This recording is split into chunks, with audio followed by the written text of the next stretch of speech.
उस शाम फिर बड़ी ही चालाकी से फिर से दीपू ने मेरा हाथ छुड़ाया और बड़े रुआब से फलों की उस दुकान में घुस गया जहाँ कोई हर रोज़ उसे बड़े प्यार से चॉकलेट देता था। ऐसा वह रोज़ करता था, हालांकि मुझे फलों वाले चाचा के अलावे वहाँ कभी कोई दिखा नहीं। लेकिन दीपू उस लड़की के बारे में हमेशा बात करता जो उसे हर रोज़ एक चॉकलेट देती थी।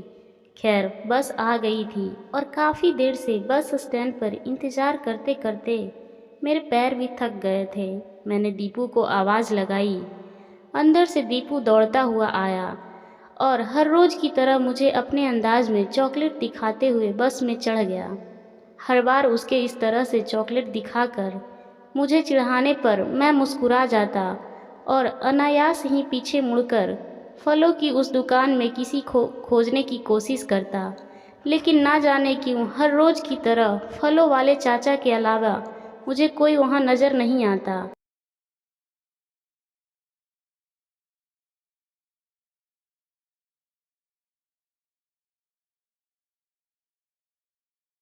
लगभग 2 साल पहले का वो दिन जब दीपू, मैं और संगीता खुशी खुशी संगीता के घर से आ रहे थे कि अचानक एक तेज रफ्तार वाला ट्रक हमारे सामने आ गया।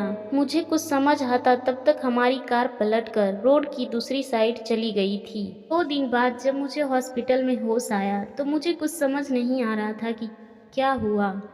मैंने माँ से संगीता और दीपू के बारे में पूछा। उन्होंने बताया कि दीपू पास वाले वार्ड में हैं और अब ठीक है। और संगीता, मेरे संगीता के बारे में पूछने पर माँ फूट फूट कर रोने लगी। बताओ ना माँ, संगीता कहाँ है? आंसुओं की बूंदों ने तब तक मेरी आंखों को भी घेर लिया। माँ तब कुछ भी नहीं बोल पाई। मुझे संगीता के साथ बिताए हर पल याद आ रहे थे। अभी कल ही तो कह रही थी कि माँ ने नई सिल्क की साड़ी दी है सालगिरह पर और मेरे लिए कुछ नहीं दिया। मैंने नाराज़गी जताते हुए कहा था, आपके लिए मुझे दिया है ना बुद्धू। मेरे गालों को खींचते हुए उसने बड़े प्यार से कहा था। कितना बदनसीब हूँ मैं, आखिरी बार संगीता को देख भी नहीं पाया। यह सोचकर मैं फूट फूट कर रोने लगा। पापा चॉकलेट। दीपू की आवाज़ सुनकर मेरा ध्यान टूटा। आंटी ने कहा है पापा को भी खिलाना, दीपू ने कहा। मैं बस मुस्कुरा दिया। आज जब घर आया तो माँ फिर मुंह फुलाकर बैठी थी। अपने लिए ना सही पर कम से कम दीपू के लिए तो शादी कर लो, माँ ने कहा। दीपू को संभालने के लिए आप सब हो ना माँ, फिर दूसरी शादी की क्या ज़रूरत, कहकर मैंने हमेशा की तरह बात को टाल दिया। इसलिए माँ की ज़रूरत मुझे भी लगती थी, पर हमेशा यही सोचता कि क्या कोई दीपू को उतना प्यार दे पाएगा। खैर माँ की बातें सुनते सुनते हमने खाना खाया। अगले दिन दीपू को स्कूल छोड़कर जब मैं ऑफिस आया तो बारिश शुरू हो चुकी थी। आज दिन भर बारिश हुई और शाम तक लगभग पूरे बाजार में पानी भर गया था। ऑफिस बंद हो गया, लेकिन बारिश बंद होने का इंतज़ार करते करते 1 घंटा होने को आया था। पास की दुकान से मैंने रेनकोट खरीदा और दीपू को लेने स्कूल के लिए निकल पड़ा। लेकिन रास्ते में पड़ने वाले नाले की वजह से आगे जाने का रास्ता बिल्कुल बंद था। मैंने दीपू के स्कूल में फ़ोन किया। पता चला सारे बच्चे स्कूल से जा चुके हैं और दीपू भी उन्हीं के साथ निकल गया। कहाँ गया होगा? थोड़ी देर इंतज़ार नहीं कर सकता था? मुझे दीपू की चिंता हो रही थी, लेकिन साथ ही उस पर गुस्सा भी आ रहा था। नाले में इतना पानी आ गया था कि निकालना भी मुश्किल था। तभी मेरे मोबाइल पर एक अनजाने नंबर से कॉल आया। मैंने रिसीव किया तो सामने से किसी लड़की की आवाज़ आई। वो दुकान पर आ गया है, आप चिंता मत कीजिएगा, सामने से आवाज़ आई। कौन सी दुकान पर और आप कौन बोल रही हैं? मैंने पूछा। चॉकलेट वाली आंटी। लेकिन मैं लेने जाने ही वाला था, आज थोड़ा लेट हो गया तो अकेले निकलने की क्या ज़रूरत थी? उसे कुछ हो जाता तो? एक के बाद एक मैंने कई सवाल कर डाले। खैर मैं दूसरे रास्ते से होता हुआ बस स्टैंड पहुंचा। आज भी दुकान पर फलों वाले चाचा ही खड़े थे। दीपू यहाँ है क्या चाचा? आज मैं पहली बार चाचा से बात किया। मैंने अंदर देखते हुए आवाज़ लगाई, नीतू दीपू के पापा आए हैं, दीपू को भेजो। मेरी आवाज़ सुनकर अंदर से दीपू दौड़ता हुआ आया। पता नहीं क्यों आज मुझे ऐसा लग रहा था जैसे मैं बरसों बाद दीपू से मिल रहा था। अकेले आने की क्या ज़रूरत थी? मैं आ ही रहा था ना, मैंने दीपू को गोद में उठाते हुए बोला। पीछे से आवाज़ आई, लीजिए आप भी सर पोंछ लीजिए, गीले बालों में सर्दी बड़ी जल्दी बैठती है। मैंने पीछे देखा। घुंघराले बालों जैसे बारिश के बादल जमी पर उतर आए हों, आंखें जैसे कुछ कहना चाह रही हो, होठ जैसे गुलाब की पंखुड़ियाँ हों। पटियाला सूट में मैंने पहली बार दीपू की चॉकलेट वाली आंटी को देखा।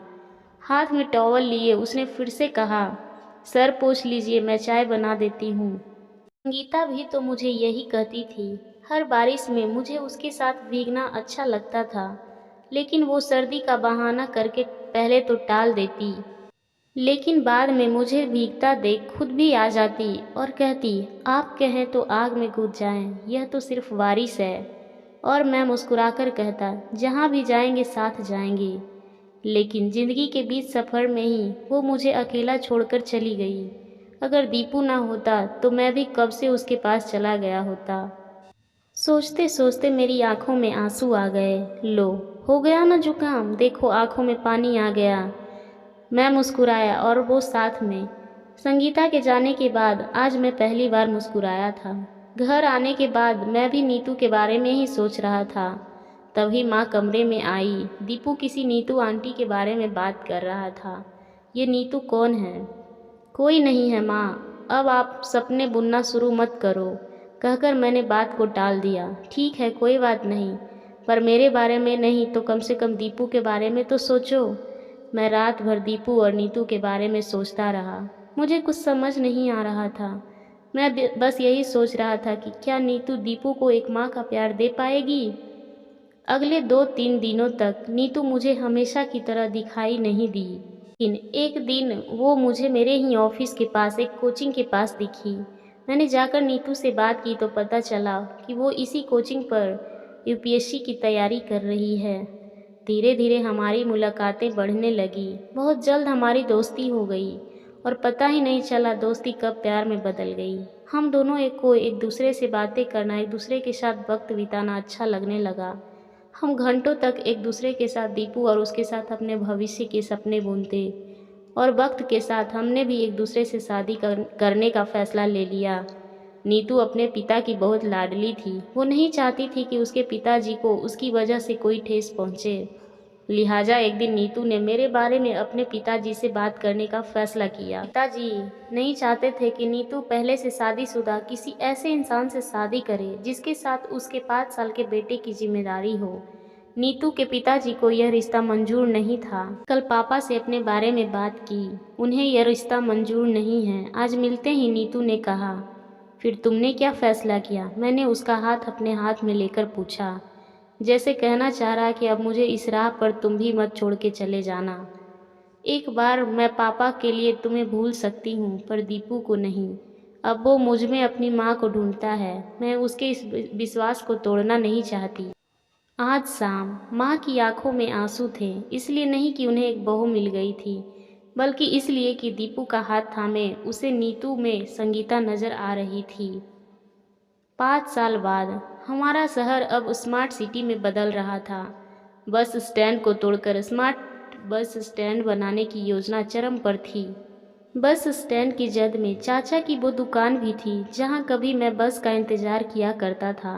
बस स्टैंड पर हाथ में ठेला और फलों की दुकान लगाने वाले सभी लोग कलेक्टर के इस फैसले पर खुश थे और कलेक्टर से इस बारे में बात करने के लिए चाचा की दुकान के सामने जमा थे। नहीं होने वाला, चाचा खुद ही अकेले अपनी दुकान में बड़बड़ाए जा रहे थे। ये नेता और अमीर लोग गरीबों का सब कुछ छीन लेते हैं, उनकी बेटियां भी, कहकर चाचा की आंखें भर आई। तभी एक लाल बत्ती की सफ़ेद गाड़ी से एक लड़की उतरी। किसी को कहीं जाने की ज़रूरत नहीं है, सरकार इसी जगह आपके लिए पक्की दुकानें बना देगी, कलेक्टर साहिबा ने गाड़ी से उतरते हुए कहा। जोरदार तालियों के साथ सभी ने कलेक्टर साहिबा का अभिवादन किया। कलेक्टर साहिबा चाचा की दुकान की ओर बढ़ी और चाचा के पैर छूकर बोली, पापा अब भी माफ़ नहीं करोगे? कहानी पसंद आई हो तो लाइक और शेयर करना ना भूलें। चैनल पे नए हैं तो प्लीज़ सब्सक्राइब करें। कहानी सुनने के लिए आपका बहुत बहुत धन्यवाद।